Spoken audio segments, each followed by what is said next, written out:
ಒಂದು ಊರಿನಲ್ಲಿ ಮಿಡಲ್ ಕ್ಲಾಸ್ಗೆ ಸೇರಿದ ಭಾಗ್ಯಮ್ಮ ಮತ್ತು ಶಾಲಿನಿ ಎಂಬ ಅತ್ತೆ ಸೊಸೆಯರಿದ್ದರು. ಮನೆಯ ದೇವರ ಕೋಣೆಯಲ್ಲಿ ಕುಳಿತುಕೊಂಡು ಭಕ್ತಿಯಿಂದ ಜೈ ಶ್ರೀರಾಮ ಎನ್ನುತ್ತಾ ರಾಮಕೋಟಿ ಬರೆಯುತ್ತಿರುತ್ತಾರೆ. ಆಗ ಒಳಗಡೆ ಬಂದ ಮಹೇಶ್ ದೇವರ ಮನೆಯಲ್ಲಿರುವ ಅತ್ತೆ ಸೊಸೆಯರನ್ನು ನೋಡುತ್ತಾನೆ. ಅತ್ತೆ ಸೊಸೆಯರಿಬ್ಬರು ರಾಮನ ಭಕ್ತಿಯಲ್ಲಿದ್ದಾರೆ. ಇದೇ ನನಗೆ ಒಳ್ಳೆ ಸಮಯ, ಬೀರುವಿನಲ್ಲಿರುವ ದುಡ್ಡನ್ನು ಈಸಿಯಾಗಿ ತೆಗೆದುಕೊಳ್ಳಬಹುದು ಎಂದು ಹೇಳಿ ಬೆಡ್ರೂಮ್ ಒಳಗೆ ಬರುತ್ತಾನೆ. ಅಲ್ಲಿ ಮಗ ಗೋಪಿ ಬೀರು ತೆಗೆದು ದುಡ್ಡಿಗಾಗಿ ನೋಡುತ್ತಿರುತ್ತಾನೆ. ಅವನಿಗೆ ಬೀರುವಿನಲ್ಲಿ ಎಂಥ ದುಡ್ಡು ಸಿಗುವುದಿಲ್ಲ. ನಿರಾಸೆ ಮುಖವಿಡುತ್ತಾನೆ. ಮಹೇಶ್ ಮಗನ ಹತ್ತಿರ ಬರುತ್ತಾನೆ. ಮಗು ರಮೇಶ, ಏನಾದರೂ ದುಡ್ಡು ಸಿಕ್ತೇನೋ? ಇಲ್ಲಪ್ಪ, ಈ ಅತ್ತೆ ಸೊಸೆಯರು ಬಹಳ ಬುದ್ಧಿವಂತಿಕೆಯಿಂದ ನಡೆದುಕೊಳ್ಳುತ್ತಾರೆ. ನಾವು ಯಾವ ಕೆಲಸವೂ ಮಾಡದೆ ಮನೆಯಲ್ಲಿರುವ ದುಡ್ಡನ್ನು ಖರ್ಚು ಮಾಡ್ತಾ ಇದ್ದೀವಿ ಅಂತ ಈ ಅತ್ತೆ ಸೊಸೆಯರು ಅಂದುಕೊಳ್ಳುತ್ತಿದ್ದಾರೆ.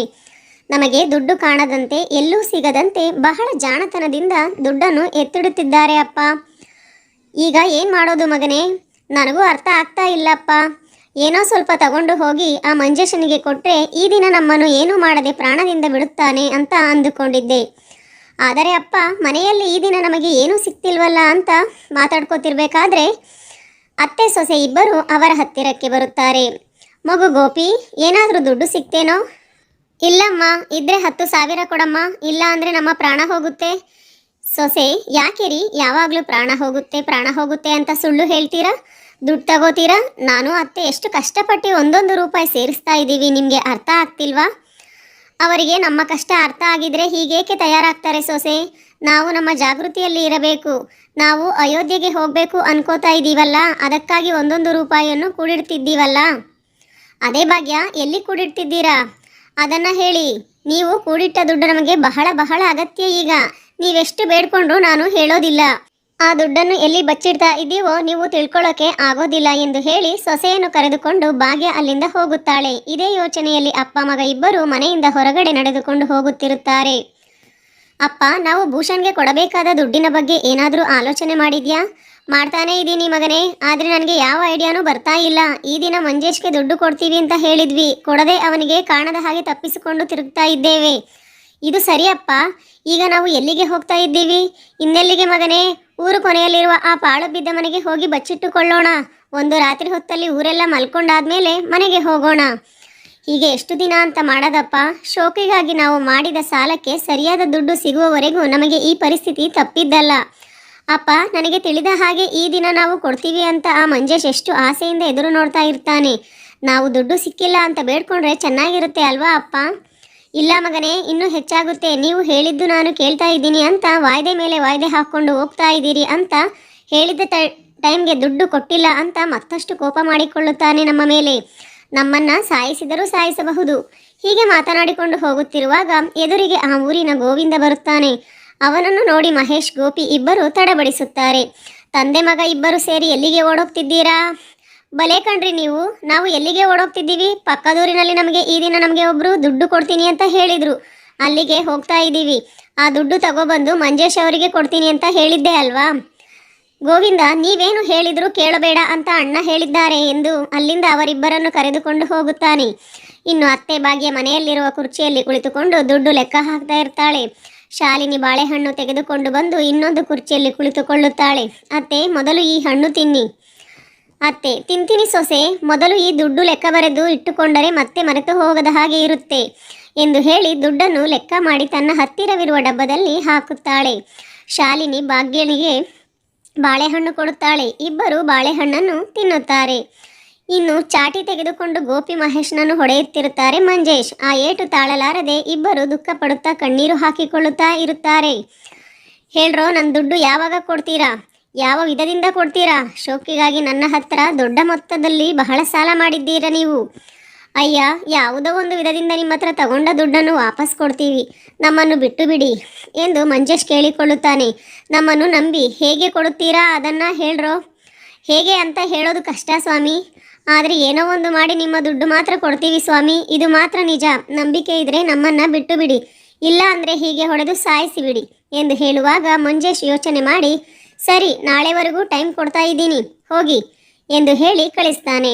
ಆಗ ಅಪ್ಪ ಮಗ ಇಬ್ಬರು ಅಲ್ಲಿಂದ ಹೊರಡುತ್ತಾರೆ.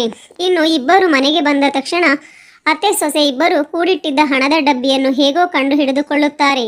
ಅದರಲ್ಲಿರುವ ದುಡ್ಡನ್ನು ತೆಗೆದುಕೊಂಡು ಮಂಜೇಶನ ಸಾಲ ತೀರಿಸುತ್ತಾರೆ. ಮರುದಿನ ಬೆಳಗ್ಗೆ ಅತ್ತೆ ಸೊಸೆ ದೇವರ ಮನೆಯಲ್ಲಿ ಕುಳಿತುಕೊಂಡು ರಾಮಕೋಟಿ ಬರೆದು ದೇವರಲ್ಲಿ ಕೇಳಿಕೊಳ್ಳುತ್ತಾರೆ. ಪ್ರಭು ಶ್ರೀರಾಮಚಂದ್ರ, ನಾವು ನಿನ್ನ ಅಯೋಧ್ಯೆಯಲ್ಲಿ ದರ್ಶನ ಮಾಡೋದಿಕ್ಕೆ ಅಂತ ಸಿದ್ಧತೆ ಮಾಡಿಕೊಳ್ಳುತ್ತಿದ್ದೇವೆ. ಇದಕ್ಕೆ ಯಾವುದೇ ಅಡ್ಡಿ ಆತಂಕ ಬರದಂತೆ ನೀನೇ ನೋಡಿಕೊಳ್ಳಬೇಕು ತಂದೆ ಎಂದು ಕೈ ಮುಗಿದು ಬೇಡಿಕೊಳ್ಳುತ್ತಾರೆ.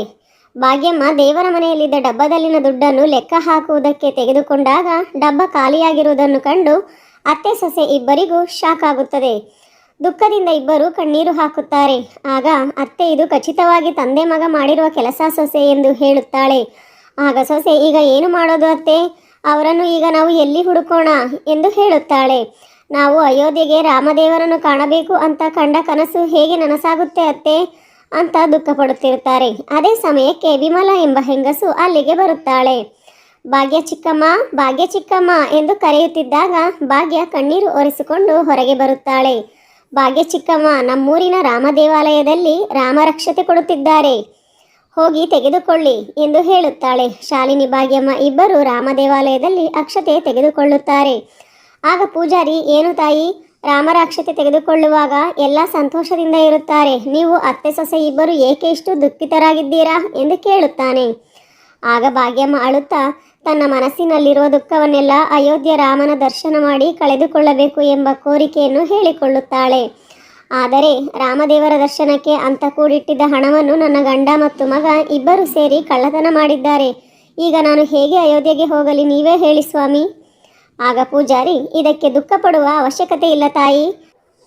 ನಾಳೆ ನೀವೆಲ್ಲರೂ ಸೇರಿ ಇಲ್ಲಿಗೆ ಬನ್ನಿ. ಇಲ್ಲಿಂದ ರಾಮ ಭಕ್ತರು ಸೊಸೈಟಿ ಅವರು ಉಚಿತ ಬಸ್ಸನ್ನು ಅಯೋಧ್ಯೆಗೆ ಏರ್ಪಾಡು ಮಾಡಿದ್ದಾರೆ. ನೀವೆಲ್ಲರೂ ಹೋಗೋ ಹಾಗೆ ನಾನು ಅವರ ಜೊತೆ ಸ್ವಯಂ ಮಾತನಾಡುತ್ತೇನೆ.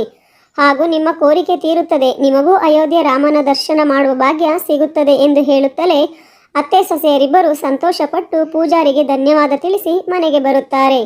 ಇನ್ನೊಂದು ಕಡೆ ಮಹೇಶ್ ಮತ್ತು ಗೋಪಿ ಮನೆಯಲ್ಲಿ ಕಳ್ಳತನವಾದ ದುಡ್ಡಿನ ಬಗ್ಗೆ ಯೋಚನೆ ಮಾಡುತ್ತಾ ಅತ್ತೆ ಸೊಸೆ ಇಬ್ಬರು ನಮಗೆ ಬೈಯುತ್ತಾ ಇರುತ್ತಾರೆ, ನಮ್ಮ ಮೇಲೆ ಕೋಪ ಮಾಡಿಕೊಂಡಿರುತ್ತಾರೆ.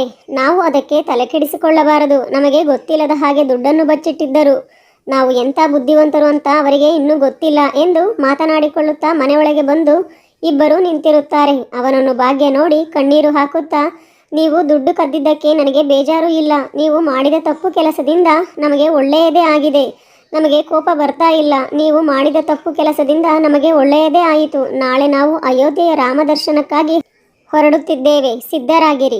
ನಮ್ಮನ್ನು ಕ್ಷಮಿಸು ಭಾಗ್ಯ. ಇನ್ಮೇಲಿಂದ ಚೆನ್ನಾಗಿರ್ತೀವಿ. ಸಾಲ ಮಾಡಿದರೆ ಎಷ್ಟು ಕಷ್ಟ ಬರುತ್ತೆ ಅಂತ ನಾನು ನನ್ನ ಮಗ ಅನುಭವಿಸಿದ್ದೀವಿ. ಇನ್ಮೇಲೆ ಯಾವತ್ತಿಗೂ ನಾನು ನನ್ನ ಮಗ ಇಂಥ ತಪ್ಪು ಮಾಡೋದಿಲ್ಲ ಭಾಗ್ಯ. ಹೌದು ಶಾಲಿನಿ, ನೀನು ನನ್ನನ್ನು ಕ್ಷಮಿಸಬೇಕು. ಅಯೋಧ್ಯೆ ರಾಮನ ದರ್ಶನವಾದ ಮೇಲೆ ಒಳ್ಳೆಯ ಕೆಲಸ ನೋಡಿಕೊಂಡು ಚೆನ್ನಾಗಿ ನೋಡಿಕೊಳ್ತೀನಿ. ನಿಮಗೆ ಇನ್ಮೇಲೆ ಯಾವತ್ತೂ ಕಷ್ಟ ಕೊಡೋದಿಲ್ಲ ಎಂದು ಹೇಳುತ್ತಲೇ ಭಾಗ್ಯ ಮತ್ತು ಶಾಲಿನಿ ತಂದೆ ಮಗನನ್ನು ಕ್ಷಮಿಸುತ್ತಾರೆ. ಮಾರನೆಯ ದಿನ ಎಲ್ಲರೂ ಸೇರಿ ರಾಮಗುಡಿ ಹತ್ತಿರಕ್ಕೆ ಬರುತ್ತಾರೆ. ರಾಮಭಕ್ತ ಸೊಸೈಟಿ ಅವರು ಏರ್ಪಾಡು ಮಾಡಿದ್ದ ಬಸ್ಸು ಬರುತ್ತದೆ. ಅಪ್ಪ ಮಗ ಅತ್ತೆ ಸೊಸೆ ಬಸ್ಸನ್ನೇರಿ ಕುಳಿತುಕೊಳ್ಳುತ್ತಾರೆ. ರಾತ್ರಿ ಹಗಲು ಬಸ್ಸು ಪ್ರಯಾಣ ಮಾಡಿದ ನಂತರ ಆ ಬಸ್ಸು ಸರಾಸರಿಯಾಗಿ ಅಯೋಧ್ಯೆ ಸೇರಿಕೊಳ್ಳುತ್ತದೆ. ಅಲ್ಲಿ ಈ ಕುಟುಂಬದವರು ಶ್ರೀರಾಮನ ದರ್ಶನವನ್ನು ಮಾಡಿಕೊಳ್ಳುತ್ತಾರೆ. ಶ್ರೀರಾಮನ ದರ್ಶನವನ್ನು ಮಾಡಿಕೊಂಡ ನಂತರ ತಿರುಗಿ ತಮ್ಮ ಊರಿಗೆ ಬರುತ್ತಾರೆ. ಊರಿಗೆ ಬಂದು ಯಾವ ಕಷ್ಟವೂ ಇಲ್ಲದೆ ಆನಂದದಿಂದ ಬದುಕುತ್ತಾರೆ. ಸ್ನೇಹಿತರೆ, ಈ ಕತೆ ನಿಮಗೆ ಇಷ್ಟ ಆದರೆ ಒಂದು ಲೈಕ್ ಮಾಡಿ. ಮುಂದಿನ ಕತೆಗಾಗಿ ನಮ್ಮ ಚಾನಲನ್ನು ಸಬ್ಸ್ಕ್ರೈಬ್ ಮಾಡಿಕೊಳ್ಳಿ.